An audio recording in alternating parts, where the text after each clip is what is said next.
ગોહિલ ભૂમિકાના અહીં પધારેલા મહેમાનશ્રીઓ, ગુરુજીઓ, ગ્રામજનો, વડીલો તથા મારા નાના મોટા ભાઈ બહેનોને મારા કોટી કોટી નમસ્કાર. મારું નામ ભૂમિકાબેન ગિરીશભાઈ ગોહિલ છે. હું ધોરણ 8 માં અભ્યાસ કરું છું અને મારો આજનો વિષય છે સ્ત્રી ભ્રૂણ હત્યા. હું આજે તમને અજન્મેલી દીકરીની વેદના કહી એક અજન્મેલી દીકરીએ પોતાની માતાને લખેલો પત્ર. હું ખુશ છું અને ભગવાનને પણ પ્રાર્થના કરું છું કે તમે બધા પણ સુખી રહો. હું પત્ર એટલા માટે લખી રહી છું કે મેં સનસનાટીયા ભર્યા સમાચાર સાંભળ્યા છે, જેને સાંભળી હું પગથી માથા સુધી કાપી ઉઠું છું.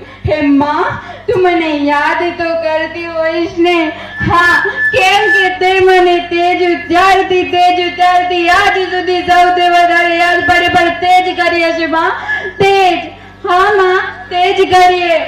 પ્રાચીન સમયમાં બેટીને સુખ ગણવામાં આવતું, પણ આજે તે જ બેટીને અસુખ ગણવામાં આવે છે માં, અસુખ. પણ માં, મને પણ આજે થોડી સાંભળજે. આ દુનિયામાં આવતા પહેલા જ તે મને દુનિયાથી છીની લીધી, ત્યારે તને જરાય વિચાર ના આવ્યો? જરાય? મારે આ દુનિયાને જાણવી હતી, આ દુનિયાને સમજવી હતી, પણ તે તો એક જ પળમાં મારી બધી ખુશી તોડી નાખી માં, તોડી નાખી. શું પહેલા જ બધું હોય છે? શું બેટી તુલસીનો ક્યારો નથી હોતી? તમારા બધા માટે તો બેટી જ સાપનો પારો છે માં. પણ યાદ રાખજે, દીકરી વગરનું ઘર આત્મા વગરનું સરી સન્માન છે માં, સરી સન્માન. માં, આ દુનિયામાં આવતા પહેલા જ મને છીની લીધી. કેમ? તું મને દહેજને લીધે પ્રેમ નથી કરતી? નહીં માં, તું દહેજથી ડરીશ નહીં. હું મોટી થઈને મારા પગ પર થઈ જઈશ, પછી દહેજનો કોઈ ડર નહીં. દહેજ મોટી વાત ના રહે માં. આ બધી ભૂલ ભૂલામણી છે માં, ભૂલ ભૂલામણી.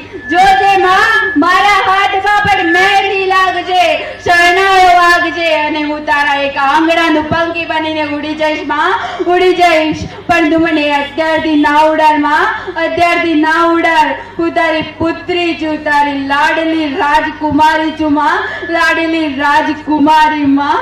મને તારા બાગમાં એક ગુલાબનું ફૂલ તને ખીલવા દે, કરમાવીશ નહીં. હું તારી પુત્રી છું માં, તારી પુત્રી, તારી રાજકુમારી છું માં. જો તું મને દહેજને લીધે પ્રેમ નહીં કરતી તો દહેજથી તું ડરીશ નહીં માં. જો તને તારી શક્તિ પર ભરોસો નથી, તને તારી લાડકવાઈ બેટી ઉપર ભરોસો ઉઠવા લાગ્યો છો, જો તેવું જ હોય તો હું આજે તને કહેવા માંગુ છું માં, ધિક્કાર છે નારી શક્તિને, ધિક્કાર છે સ્ત્રી ભ્રૂણ હત્યા કરનાર માતાને, ધિક્કાર છે માં, ધિક્કાર છે. હું જ્યાર સુધી હું માનું છું ત્યાર સુધી તો એક માતાની ઈચ્છા વગર એવા કયા ડોક્ટર કે પુરુષની હિંમત જે એક સ્ત્રીની કુખને હાથ લગાડી શકે માં, હાથ લગાડી શકે માં? તને આવું કરતા તને જરાય વિચાર ના આવે માં, જરાય? હું તારી બેટી છું, તારી પુત્રી, તારી લાડલી રાજકુમારી છું માં, લાડલી રાજકુમારી.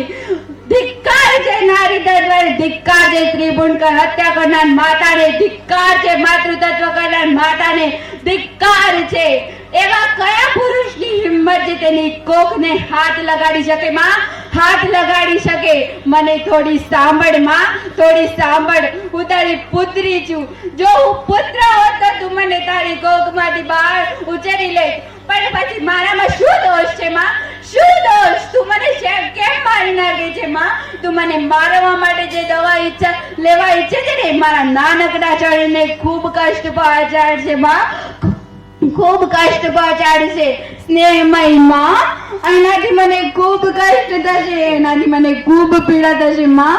એની ડોક્ટરની હથોડી મારા નાજુક ખોપડીના ટુકડા કરી નાખશે માં, ટુકડા. એની કાતર મારા નાજુક ઉપરના હાથ પગને કાપી નાખશે માં, કાપી નાખશે.